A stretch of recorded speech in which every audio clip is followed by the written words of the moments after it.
So, another quick introduction. For the past 8 months, I've been working in a lab at Yale. I've been doing a study on genes and proteins that control the production of a specific plant compound called lignin. And my lab in general is interested in plant innate immunity, all aspects of plant immunity, whether from the compounds it produces to the receptors to how it's modulated, circadian rhythm, everything. So I hope you guys understand from my previous presentation that plants are a valuable source of medicine. Not only are they a valuable source of medicine, but they're a valuable source of food. You know, most animals eat plants, and we eat animals who eat plants, and a lot of plants are used in textile. So before you can actually understand my project, it's important to understand a key idea in biology that allows us to do this sort of molecular research. It's essential dogma that DNA codes for RNA and RNA codes for protein. And this kind of creates a little bit of universality between all organisms because we all share this mechanism that our DNA codes for RNA and our RNA codes for protein. So it would be a bad thing if all the DNA in our body was always being expressed, if our DNA was always coding for RNA and our RNA was always making protein. Because, for example, a plant doesn't need to be making proteins that give it cold resistance if it's not cold out, or a plant, we don't need to be making antibodies if we're not sick. It's just a huge waste of energy. So how that's controlled is through transcription factors. Transcription factors are basically proteins that turn genes on or off. And kind of going back to the central dogma, these transcription factors were coded for by DNA that had to be turned into RNA, which can then finally be folded into protein. A kind of analogy for the central dogma is it's kind of like a recipe. You know, DNA is the recipe. It needs to be translated into a readable language, RNA, which can then finally be turned into protein, which is our product. So there's two types of regulation. There's two types of regulations of transcription factors. There's positive and negative regulation, where positive regulation is where the proteins or transcription factors, they come together to increase gene expression, and negative regulation is where the genes come together to stop gene expression or slow down. So that being said, genes control everything in our bodies, which also means that transcription factors control production of plant metabolites. The thing about plants is they don't have active immune systems. They lack T cells, they lack B cells, so to make up for that, they make chemical compounds, and this allows for a huge diversity of chemical compounds. And these are the actual compounds that we use in our medicines. So I mentioned Taxol earlier, comes from the Pacific plant. I showed you guys aspirin. So lignin is a chemical compound found in plants. It's actually the most abundant phenolic compound found in nature. It's really important because it's used in biojet fuel synthesis, and it's a precursor molecule in a lot of medicines.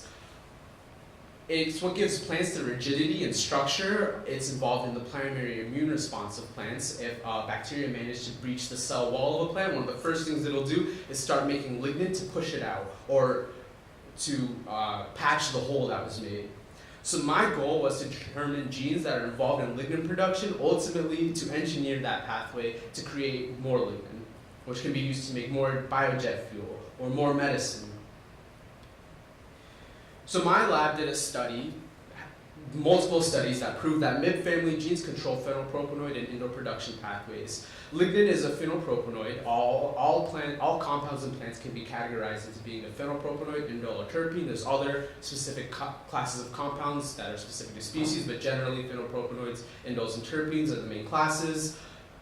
So I'm going to introduce the genes that I've been working with. For the past 8 months, they are MIB15, which was already proven to control lignin production, ICE1, which is an ancient transcription factor, which is found in all plants, including algae. It gives plants cold resistance, it's involved in stomata development, and then there's T2G1, which we're a little unsure of, but we know that it controls seed color for sure. We believe it to be a scaffold protein in my hypothesis.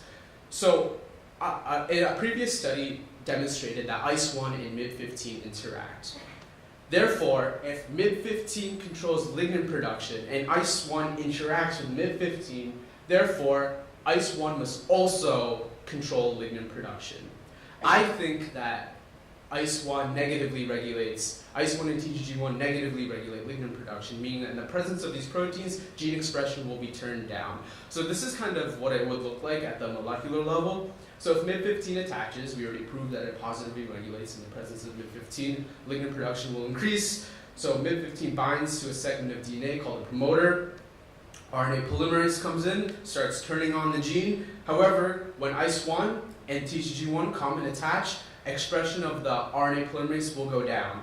Analogy for this is kind of like a car. A car can move fast without a lot of weight, right? But when you start adding weights, proteins, the complex slows down a ton.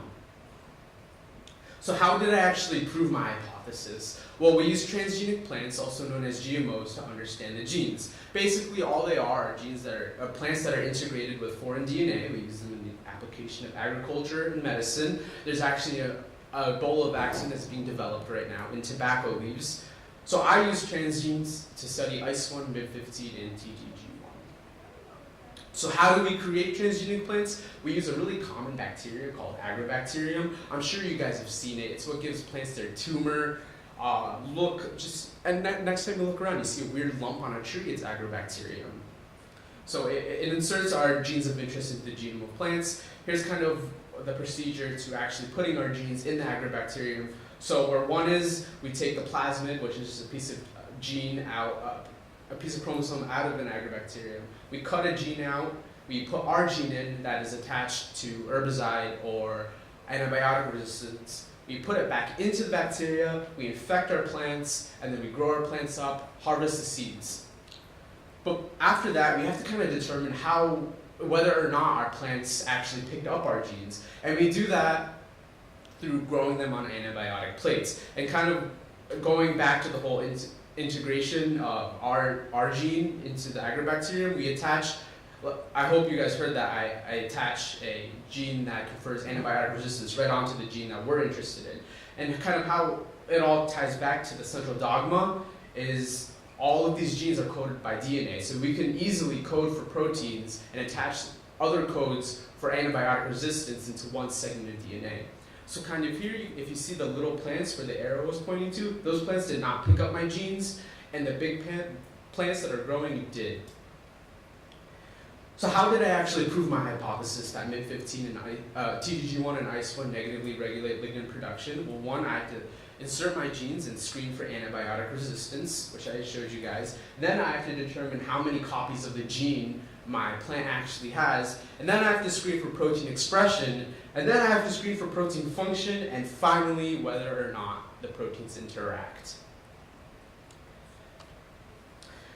So this is kind of an example of PCR. I don't have a lot of time to explain it in depth, but basically we're using little pieces of DNA to highlight other pieces of DNA, and it creates a reaction that we can detect using UV radiation. So so after we figure out how many copies of the gene we have to figure out whether or not our plants express our protein. We do that through Western blotting. So going back to the central dogma, we have our TGG1 protein. We attach on a tag, which is called flag. We do that through the DNA sequence. So the first thing that we do is we overexpress our protein in our plants, and then we harvest our protein, purify it, and then we add an antibody that's specific to the flag tag. And then we have a secondary antibody that will attach to our first antibody, and it gives off light in the presence of an activating solution. So that's kind of what you're seeing on this Western blot. The first dash is our negative control.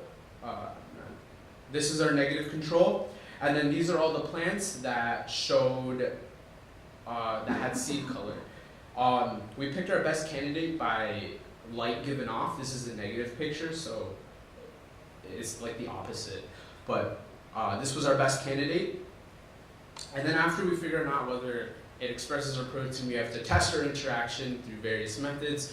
One that I'm doing right now is co-immunoprecipitation. The plants are growing for it. I won't complete it, but my lab will. Similar concept, we have antibodies that are specific to our genes, our proteins of interest. We can engineer a tag onto our proteins of interest. So kind of what will happen if ICE1 and MIP15 are interacting, they'll come together to attach to an antibody on a bead, and then we can take the bead out and harvest our proteins and purify it.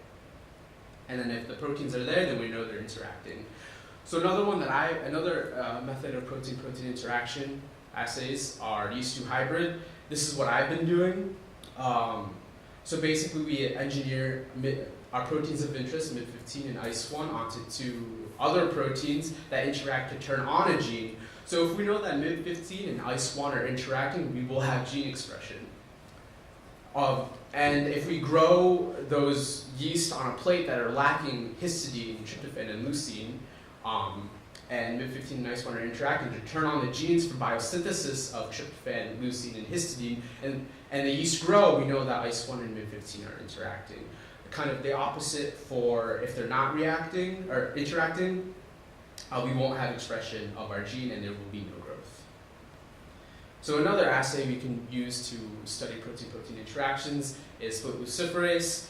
Similar concept, we take the protein out of a firefly, so it lets them light up, we split it up into its two termini, N terminus, C terminus. We engineer it onto our proteins of interest, MIP15 and ICE1, all going back to central dogma. You just use the code for the proteins, and then if they interact, the N terminus and C terminus of luciferase will interact and give off light, and we can detect that in machines.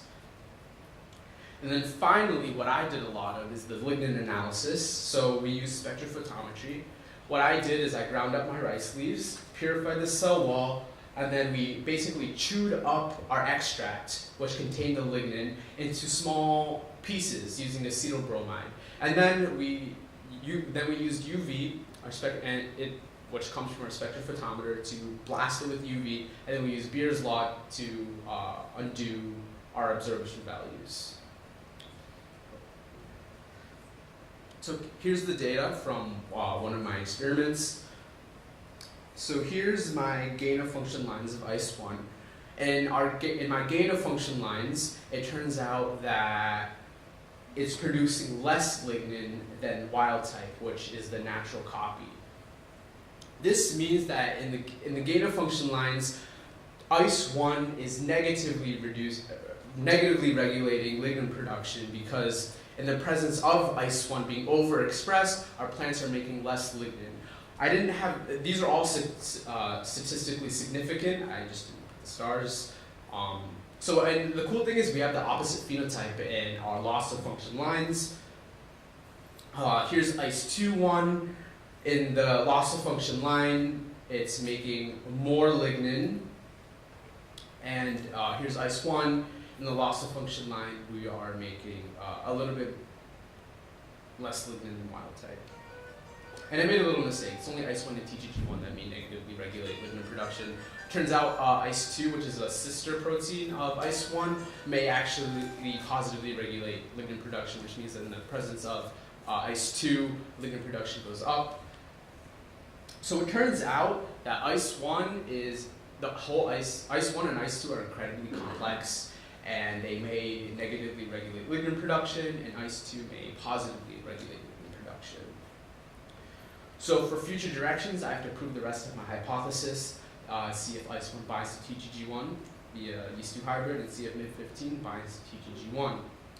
Some cool facts is I actually went through like 10,000 plants these past 8 months to do all this research, and I've done like 1,000 DNA extracts. So acknowledgements. I could have not been able to do this without the help of my professor, Dr. Nicole Clay. She's been an amazing mentor through all of this. She taught me everything I know right now, and I'm going to use these skills for the rest of my life. And I'd like to thank the graduate students, Nikira, Jimmy, and Brendan, for being so helpful and willing to answer all of my questions and really going out of their way to make sure that I had everything that I needed and was able to contribute successfully to the lab.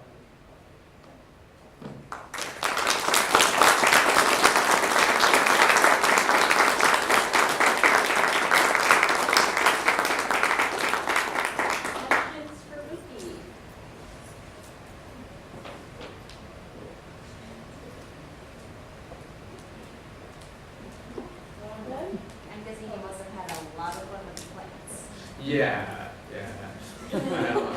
I grew a lot of plants, yeah. I mean, I'll never be able to look at a rice plant again the same way. I wish you the best of luck. Thanks. There was a word in there I didn't understand, but Sorry. well, there was one that caught my interest more than the others. But I can't even like remember how to say it. Christopher Packer? I couldn't even understand what you just said. I was sort of mumbling. I think it was more like describing a process or scientific thing, not necessarily like about the plant. Like, A method? yeah, I think so. Western blotting? I think that was it. Maybe see more. This one? This one? This one?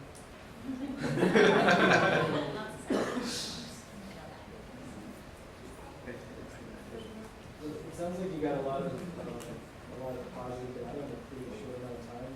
Someone who's married to a scientist, I know that doesn't always happen. So did you find, when you were doing experiments, did you have that, like you have a lot of contaminated samples, or like you have a lot of cases where the PCR didn't return on the gene, like didn't show the genes you were expecting to show, or things like that? You never like a lot of positive results coming out of most of the experiments? Yeah, I did have a lot of trouble with my PCR, but my mentor, Nicole, she was able to step in and figure out what I did wrong. But all the data that I collected is actually suggestive. I only did one replicate. I need to do 3 to actually be able to weed out anything weird that may have happened. So I did the work that constitutes an actual paper, an actual in-depth investigation of this whole complex.